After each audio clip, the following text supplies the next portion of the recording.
बिस्मिल्लाहिर्रहमानिर्रहीम अस्सलाम वालेकुम students, welcome to another video. I hope you are doing well. Federal board का notification आप अपनी स्क्रीन पे देख सकते हैं। एक गुड न्यूज़ है तमाम जो फेडरल बोर्ड के स्टूडेंट्स हैं HSSC के, यानी कि जो फर्स्ट ईयर सेकंड ईयर के जो स्टूडेंट्स हैं उनके लिए एक बड़ी अच्छी न्यूज़ है। ठीक है, ये नोटिफिकेशन जो है 8 मार्च 2024 का है, यानी वीडियो आज मैं 10 मार्च को बना रहा हूँ, तो ये 2 दिन पहले का नोटिफिकेशन है। ठीक है, 8 मार्च 2024 का नोटिफिकेशन है। अब ये नोटिफिकेशन है क्या गुड न्यूज़ है आप इंटर के स्टूडेंट्स के लिए। सो इसको यहाँ से पढ़ना स्टार्ट करते हैं कि merit list of eligible students entitled for the award of merit scholarships HSSC annual examination 2023 offered by the board is hereby notified. The scholarship is subject to admission for higher studies as a regular student. The amount of merit scholarship is paid annually 50,000 following as final is a final merit. Okay, तो ये merit list दी गई है। आप students को जो है वो scholarship जो है फेडरल बोर्ड ने अनाउंस की है। सो ऐसे बच्चे जिन्होंने 2023 में जो है वो एग्ज़ाम दिया था और अभी जो है 2024 में वो अगेन पार्ट 2 का जो एग्ज़ाम है वो देंगे, तो उसमें इन कैटेगरीज के मुताबिक ये जो ग्रुप्स यहाँ पर दिए हुए हैं, एक प्री मेडिकल है। अगर प्री मेडिकल में आपके 1050 या इससे अबव मार्क्स हैं तो देन आप जो है स्कॉलरशिप के लिए एलिजिबल हैं, आप उसके लिए अप्लाई करेंगे। अप्लाई करने का जो मेथड है वो कैसे है वो मैं आगे बताता हूँ आपको। फिर प्री इंजीनियरिंग जिन स्टूडेंट्स की है उनके 1029 का मेरिट है। ठीक है, मिनिमम 1029 यानी कि 1029 जो है वो कम से कम आपके मार्क्स होने चाहिए। 1029 से अगर अबव हैं या 1029 है देन आप जो है वो इसके लिए एलिजिबल हैं, अप्लाई कर सकते हैं। साइंस जो जनरल है उसमें 995 जो है वो मिनिमम मार्क्स हैं और इससे अबव मार्क्स तो जितने मर्जी हो जाए आपके। ठीक है, तो 995 या इससे अबव मार्क्स हैं तो आप जो है इसके लिए स्कॉलरशिप के लिए एलिजिबल हैं।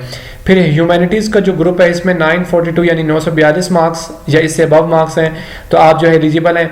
और फिर कॉमर्स जो ग्रुप है इसमें 984 जो है कम से कम 984 मार्क्स होने चाहिए और इससे अबव जितने मर्जी हों तो आप जो है इस स्कॉलरशिप के लिए एलिजिबल हैं। अब आपने अप्लाई कैसे करना है, नीचे ये 2-3 पॉइंट्स दिए हैं, इसको पढ़ते हैं कि eligible students are required to apply for grant of scholarship through the head of institutions. अच्छा, आप जब नेक्स्ट कॉलेज में या यूनिवर्सिटी में जहाँ पर भी एडमिशन लेते हैं, एडमिशन लेने के बाद वहाँ के उस कॉलेज के या यूनिवर्सिटी के जिधर भी आपने एडमिशन लिया उसके जो हेड हैं या प्रिंसिपल हैं उनसे आपने रब्ता करना है। ठीक है, उनके थ्रू आपने क्या करना है, एक एप्लीकेशन फॉर्म फेडरल बोर्ड की वेबसाइट पे एप्लीकेशन फॉर्म है, ये लिखा हुआ है application forms can also be downloaded from federal board website. तो आपने फेडरल बोर्ड की वेबसाइट से एप्लीकेशन फॉर्म डाउनलोड करना है, उसको आपने फिलअप करवाना है अपने यूनिवर्सिटीज़ के या कॉलेज का जो भी हेड है उसकी तरफ से, और आपने इसको अप्लाई करना है स्कॉलरशिप को। और यहाँ पर देखिए आल्सो ये भी लिखा हुआ है कि on the prescribed form along with the attested copy of result card for HSSC Part 2 examination। और आपने एक attested copy जो है वो भी साथ लगानी है, पार्ट 2 की जो अटेस्टेड कॉपी होगी वो भी साथ लगानी है। ठीक है, ये हो गया। फिर जो इसका जो पॉइंट 3 है वो ये है कि bank account of applicant is compulsory.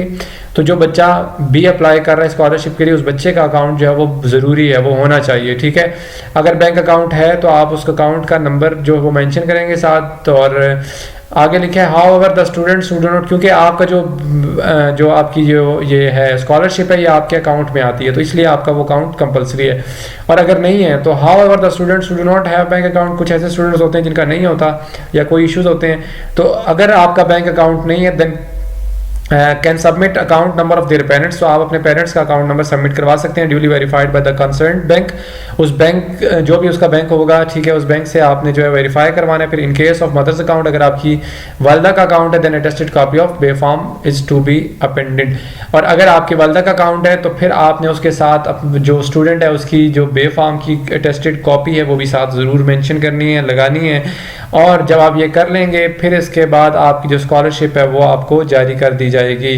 तो ये गुड न्यूज़ है तमाम इंटर के स्टूडेंट्स के लिए जो फेडरल बोर्ड से अपना इंटर जो है वो कंप्लीट कर रहे हैं, उन स्टूडेंट्स के लिए बड़ी अच्छी न्यूज़ है। 50,000 आपको एनुअली दिया जाएगा, यानी आपको एक सालाना जो 50,000 है वो स्कॉलरशिप मिलेगी। तो ये एक बड़ा अच्छा इकदाम है फेडरल बोर्ड की तरफ से। जो ऐसे बच्चे जो लेजेंड्स जिसे कहते हैं एक्स्ट्रा लेजेंड्स बच्चे जो पूरा साल मेहनत करते हैं, तो अब जो है ये टाइम है उनके रिवार्ड का।